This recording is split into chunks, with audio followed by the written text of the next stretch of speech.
नमस्कार, मी doctor Dilip Satbhai.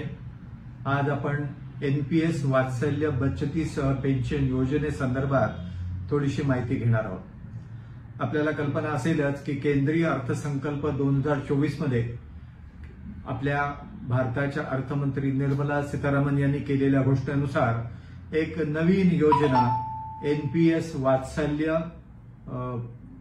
बचतीसह pension योजना घोषित करण्यात आली होती।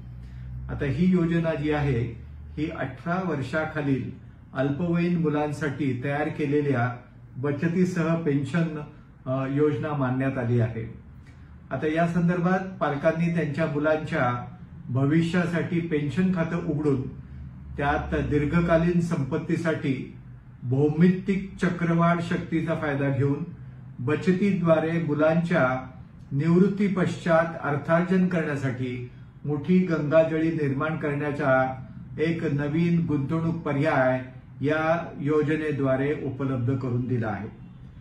2 पिढ्यातील व्यावहारिक संबंध जोडताना वर्तमान पिढीला संसाधने, संधी आणि जबाबदाऱ्या हे नवीन पिढीला वाटताना त्यांच्या भविष्यातील गरजा विचारात घेणं अतिशय आवश्यक आहे, जो शाश्वत विकासाचा एक महत्त्वाचा भाग मानला जातो आणि याच तत्वावर या योजनेची मांडणी करण्यात आली आहे। ही योजना पेन्शन फंड नियामक आणि विकास प्राधिकरण यांच्यामार्फत प्रशासित आणि नियंत्रित केली जाणार आहे। आता या योजनेची आपण वैशिष्ट्य पाहू। पहिलं वैशिष्ट्य याचं असं आहे की ही योजना अतिशय लवचिक आहे आणि गुंतवणुकीचे पर्याय एक उपलब्ध करून देत असल्यामुळं सर्व आर्थिक पार्श्वभूमीमधील कुटुंबासाठी आणि भारतीय नागरिकांसाठी अतिशय उपयुक्त ठरणारी आहे। यामध्ये किमान वार्षिक गुंतवणूक 1000 रुपयापर्यंत असणार आहे, मात्र कमाल गुंतवणुकीवर कोणतीही मर्यादा नाही। दुसरा महत्त्वाचा मुद्दा म्हणजे या योजनेतील खातं तुम्हाला कुठेही, म्हणजे मोठ्या ज्या बँका आहेत तिथं, पोस्ट ऑफिसेसमध्ये, पेन्शन फंडामध्ये पाल्याच्या नावाने आधार आणि पॅन कार्डच्या आधारे पालकाला मात्र उघडता येणार आहे। यासाठी एक 3 वर्षाचा तिसरा मुद्दा, यासाठी 3 वर्षाचा लॉक इन पिरियड ठेवण्यात आलेला आहे आणि या कालावधीमध्ये 3 वेळा शिक्षण, निर्दिष्ट आजार म्हणजे जे आजार स्पेसिफाय केले आहेत ते, आणि अपंगत्वाच्या खर्चासाठी या खात्यात जमा असलेल्या रकमेपैकी 25% रक्कम काढता येतील असे स्पष्ट करण्यात आलं आहे। 18 वर्ष पूर्ण झाल्यानंतर सदर पाल्याला या योजनेतून बाहेर पडण्याची पूर्ण अनुमती देण्यात आलेली आहे आणि अशा वेळी जर या खात्याच्या योजनेमध्ये एकंदर गंगाजळीची रक्कम 2.5 लाख रुपयापर्यंत असेल तर सर्व रक्कम त्याला या खात्यातनं काढता येईल।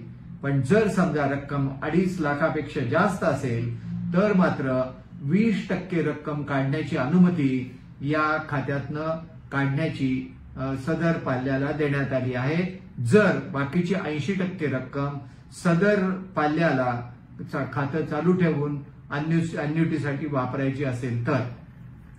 5वा महत्त्वाचा मुद्दा म्हणजे पालकांना त्यांना किती जोखीम सोयीची आहे, त्याला आपण रिस्क मॅनेजमेंट असं जे म्हणतो, त्यासाठी एकंदर 3 महत्त्वपूर्ण पर्याय उपलब्ध करून दिले आहेत। पहिला महत्त्वाचा पर्याय म्हणजे moderate life cycle fund. Moderate life cycle फंडामध्ये 50% गुंतवणूक, जी एकंदर योजनेमध्ये रक्कम गुंतवली आहे त्या गुंतवणुकीच्या 50% रक्कम इक्विटीमध्ये गुंतवली जाते आणि जे संतुलित दृष्टिकोनाने साधारणतः मध्यम उत्पन्न वाढीची क्षमता देतं। खातेदाराने जर कोणताच पर्याय वापरला नाही, गुंतवणुकीचा कोणताच पर्याय निवडला नाही, तर हा पर्याय डिफॉल्ट पर्याय म्हणजे हा पर्याय त्याने निवडला आहे असं गृहीत धरलं जातं। दुसरा पर्याय जो आहे तो ऑटो चॉईस लाईफ सायकल फंडचा आहे आणि त्यानुसार वयानुसार गुंतवणूक आपोआपच समायोजित केली जाण्याची त्यात एकंदर तरतूद आहे। त्यात एकंदर 3 प्रकारचे पर्याय उपलब्ध आहेत आणि त्या पर्यायामध्ये पहिला उपपर्याय जो आहे तो आक्रमक गुंतवणूकमध्ये आहे। त्यामध्ये 75% गुंतवणूक ही इक्विटीमध्ये केली जाते, पण त्यामुळे तुम्ही एक महत्त्वाचा मुद्दा लक्षात घेतला पाहिजे की त्याच्यात उच्च धोका पण असू शकतो आणि उच्च परताव्याची क्षमता पण त्यामध्ये असू शकते. दुसरा जो उपपर्याय आहे तो मध्यम आहे. त्या मध्यम मध्ये 50% इक्विटीमध्ये रक्कम गुंतवली जाते आणि यामध्ये सुद्धा मध्यम जोखीम आहे आणि परतावा देखील मध्यम असेल हे सांगायला कोणा अर्थतज्ञाची गरज नाही. तिसरा जो पर्याय आहे तो कन्झर्वेटिव्ह मानतात. यात फक्त 25% इक्विटीमध्ये गुंतवणूक करण्यात येते. त्यामध्ये जोखीम अतिशय कमी असते आणि त्यामुळं परतावा देखील त्या दृष्टीने कमीच असतो. तिसरा महत्वाचा पर्याय यामध्ये जो सांगितलाय तो सक्रिय निवड. यात पालक निधीचे वाटपमध्ये 75% इक्विटीमध्ये, कॉर्पोरेट कर्ज, सरकारी रोखे यामध्ये 100% गुंतवणूक करता येते. पर्यायी मालमत्तेमध्ये 6% गुंतवणूक करता येते. म्हणजे थोडक्यात एकंदर 75% जी गुंतवणूक आहे ती इक्विटी, कॉर्पोरेट कर्ज यामध्ये होते.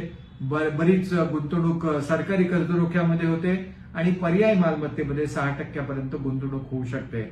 त्यामुळे पालकांना त्यांच्या आवडीनिवडीनुसार आणि आर्थिक योजनांशी जुळणारा पर्याय यामध्ये निवडता येऊ शकतो. ही एनपीएस वात्सल्य योजनाची एक विशेषता आहे हे आपण लक्षात घेतलं पाहिजे. 6वं महत्वाचं वैशिष्ट्य यामध्ये जे आहे, जर समजा 18 वर्षापर्यंत जर पाल्याचाच जर मृत्यू झाला तर त्यामध्ये असणारी सर्व रक्कम पालकांना मिळेल. पालकाचा पण जर मृत्यू झाला तर उर्वरित नैसर्गिक किंवा कायदेशीर पालक, ज्याला नॅचरल गार्डियन किंवा गार्डियन बाय लॉ यामध्ये म्हणतात, त्यांना ते खाते पुन्हा चालू ठेवता येतं. 7वा महत्वाचा मुद्दा म्हणजे ही सर्व योजना भौमितिक चक्रवाढ शक्तीवर आधारित आहे व त्यामुळं देशाच्या अर्थव्यवस्थेतील प्रगतीमुळे शेअर बाजारात छप्पर फाडके मिळणारे उत्पन्न हे या योजनेचा गाभा आहे. सबब मुलाचे जीवन कल्याणकारी हो ही इच्छा असणाऱ्या सर्व पालकांना मिळालेली संधी आहे असंच आपण म्हटलं पाहिजे. पीपीएफ मध्ये रक्कम गुंतवल्यास कोणतीही जोखीम न स्वीकारता पैसे मिळू शकतात, पण थोडे धारिष्ट करून इक्विटीमध्ये रक्कम गुंतवल्यास वार्षिक चक्रवाढ व्याजाच्या गृहीतकावर कसा लाभ होतो हे आपल्याला खालील तक्त्यावरून लक्षात येऊ शकतंय. जर पीपीएफ मध्ये 7.1% जर रक्कम गुंतवली असेल तर 18 वर्षानंतर 4,41,000 रुपयाची रक्कम मिळते. 30 वर्षानंतर 12,36,000 रुपयाची रक्कम मिळू शकते. 40 वर्षानंतर 26,33,000 रुपयाची रक्कम मिळू शकते. 50 वर्षानंतर 54,06,000 रुपयाची रक्कम मिळू शकते. तर 60 वर्षानंतर 109 लाख रुपयाची रक्कम आपल्याला मिळू शकते. तशीच 8%, 9%, 10% मध्ये किती रक्कम मिळू शकते याचा हा तक्ता मी सोबत जोडला आहे, तो आपण त्याचं निरीक्षण करावं. आता यामध्ये काही आव्हानं पण देखील आहेत, ते आव्हान आपण तपासून पाहूया. जसं आपण म्हणतो पीपीएफ मध्ये रक्कम गुंतवल्यानंतर 7.1% दराने आपल्याला नक्की किती रक्कम किंवा किती परतावा मिळणार आहे याची अगोदरच कल्पना असते आणि त्याप्रमाणे आर्थिक नियोजन खात्रीचे असल्यामुळं हे शक्य होऊ शकतंय. तथापि शेअर बाजार आणि त्यातील उत्पन्न हे जोखमीवर आधारित असल्याने नक्की किती परतावा मिळणार आहे हे सांगू शकत नाही. ज्यांच्याकडे पैसे आहेत त्यांच्यासाठी अत्यंत उत्तम योजना ठरावी, परंतु नसल्यास मोठी गंगारेडी उभारणे मात्र कठीणच आहे. आता तरी निवृत्ती पश्चात दिसणारी रक्कम मोठी असली तरी महागाईमुळे होणाऱ्या पैशाच्या क्रयशक्तीत होणाऱ्या ऱ्हास देखील आपण विचारात घ्यायला हवा. निवृत्तीच्या वेळी हे पैसे किती उपयोगी पडतील याचे नियोजनही महत्वाचे ठरावे आणि हेच याच्या मर्यादा आहेत एवढं आपण लक्षात घेतलं पाहिजे. जर आपल्याला हा व्हिडिओ आवडला तर जरूर